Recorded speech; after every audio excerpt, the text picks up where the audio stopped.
Assalamualaikum warahmatullahi wabarakatuh.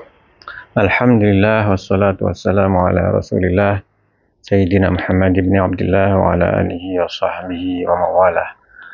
La haula wa la quwwata illa billah. Bertemu lagi dalam pengajian kitab Risalatus Syam. Ini adalah pungkasan dari kitab Risalatus Syam, yang mana Kiai Ahmad Abdul Hamid Kendal menutup kitab ini dengan putusan atau keputusan Konferensi NU Cabang Semarang. Ya, tentunya berkaitan dengan puasa nggih. Sebelumnya mari kita awali dengan pembacaan umul kitab yang kita hadiahkan kepada Rasulullah, kepada para sahabat tabi'in, para masyayikh, para muassis Jamiah Nahdlatul Ulama, dan khususnya mu'alif kitab ini yakni Kiai Ahmad Abdul Hamid Kendal. Al-Fatihah. Bismillahirrahmanirrahim. Putusan Konferensi Nahdlatul Ulama Cabang Semarang tanggal 16 Syawal tahun 1359. Soal: kados pundi sikapipun punika konferensi dhateng hukumipun tiyang ingkang mirengaken swanten radio ingkang nyiaraken kawitanipun siam utawi bodho? Punapa toh kenging kaanggep? Ini ada pertanyaan, bagaimana sikap dari konferensi NU tentang hukumnya orang yang mendengarkan suara radio yang menyiarkan permulaan puasa atau hari raya. Ini bagaimana? Apakah suara yang keluar dari radio yang berisi tentang kabar awal puasa atau Idul Fitri ini apakah bisa dianggap berbobot, bisa dianggap sah, bisa dijadikan rujukan? Jawabnya begini. Kenging kaanggep keranten swanten radio punika kelebet adatun muhakkamah. Jawabnya bisa dianggap sah, bisa termasuk sumber yang bisa dipertanggungjawabkan, nggih. Sebab suara yang keluar dari radio itu adalah adatun, termasuk adatun muhakkamah, adat yang pasti. Keterangan saking Kitabul Irsyad Ahlil Millah ila Isbatil Ahillah li Syekh Muhammad Mukhid Al-Azhari. So, kitab Al-Irsyadat Al-Saniyah ila Al-Ahkam Al-Fiqhiyah li Syekh Abdul Mu'ti As-Saqah ahadi ulama Al-Azhari Syarif.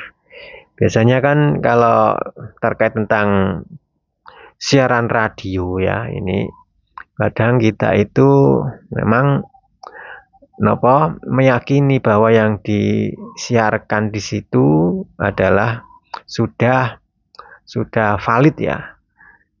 Misalnya mendengarkan suara adzan ya. Iki wis wayahe mlebu maghrib apa durung? Kita dengarkan radio.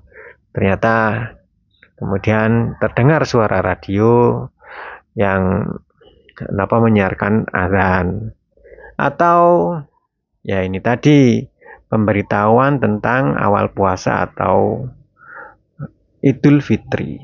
Sehingga ini bisa dianggap valid, bisa jadikan rujukan untuk awal puasa maupun awal Idul Fitri.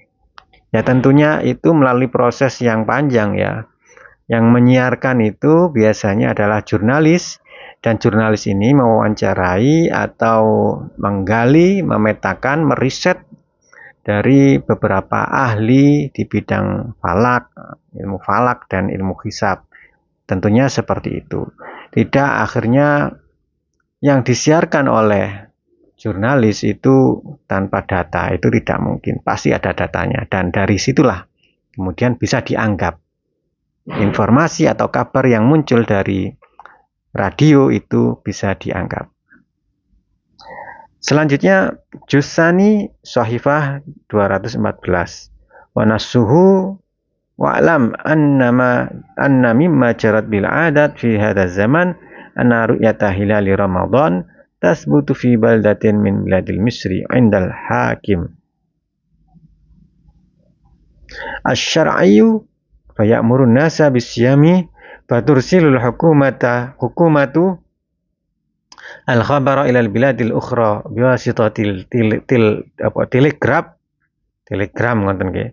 Telegram awi tilpun awi radio fayasilul khabar ila ahlil bilad wa yafshu bainahum wa laysa hunaka adalu syahadatin bal wala syahidun wala siqatun ya'tamidu alaihi nasu fi naqli dhalikal khabar. فالذي يظهر أنه متى اعتاد الناس عدم كذب مثل هذه الأخبار كما هو حاصل الآن وحصل يقين لمن وصله الخبر بأي طريقة كانت وجب عليه الصوم أما إذا تطرق إلى الناس الشك في الخبر فلا يجب الصوم إلا على من صدقه. Ini adalah takbir yang kedua terkait tentang bisa merujuk dan meyakini kabar yang muncul dari radio, okay? Atau telepon atau telegram ngonten mungkin seperti itu. Selanjutnya soal kados pundi hukumipun tiang estri jamaah salat riyaya fitrah tuwin adha atau ida ini medal saking griyanipun sesarengan kaum estri. So kados pundi hukumipun tiang estri maos khutbah riyaya.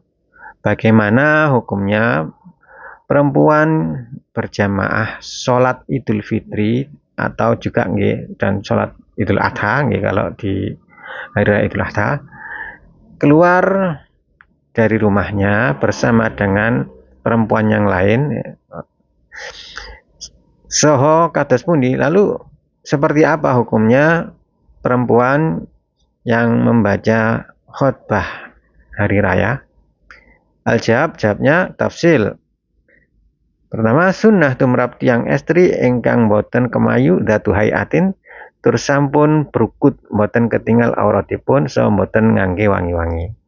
Yang pertama sunnah, nggak apa-apa, boleh dia untuk melakukan sholat jamaah Idul Fitri atau Idul Adha bersama dengan perempuan yang lain. Dengan catatan tidak zatu hay'ah, tidak kemayu, terus dia juga sudah menutupi aurat dengan sempurna dan tidak menggunakan wewangian, tidak menggunakan parfum. Yang kedua, hukum yang kedua, makruh tumrap tiang estri ingkang kemayu. Makruh bagi perempuan yang zatu hay'ah, sangat kemayu, endel ngoten nggih. Yang ketiga, haram. Hukumnya haram menawi mboten pikantuk izinipun ingkang jaler atau bojone jika tidak mendapatkan izin dari suaminya. Keterangan saking kitab As-Simarul Yani'ah. Terangan dari kitab Simarul Yani'ah sahifah 45. So kitab Al-Faidul Makkiyah juga kitab Faidul Makkiyah. So kitab Fathul Wahhab juga kitab Fathul Wahhab sahifah 77 nasu amma nisa'u fa ikrahu li dhawatil hay'a al-hudur lisanu li ghairihinna yatadhaffa wa yatanazzafna bil ma'i wa la tatayyabna wa yakhrujna fi siyabi bizlatihinna. Nah, dene hukumipun tiang estri maos khutbah masyru'iyah mboten sah. Adapun hukumnya perempuan membaca khutbah khutbah Id nggih niku tidak sah. Alasannya sebab syaratipun tiang ingkang maos khutbah masyru'iyah punika tiang jaler. Sebab syaratnya orang yang baca khutbah itu harus laki-laki. Keterangan saking kitab Bajuri sahifah 227, so kitab As-Simarul Yani'ah nasu wa kaunul khatib dzakaran walau li jama'ati an-nisa. Wa sallallahu ala sayyidina Muhammadin wa ala alihi wa sahbihi ajma'in. Ghafarallahu lana wa liwalidina wa li syaikhina wa habbana wal muslimin wal muslimat. Amin ya rabbal alamin. Alhamdulillah minkum wallahul muwaffiq ila thoriq. Wassalamualaikum warahmatullahi wabarakatuh.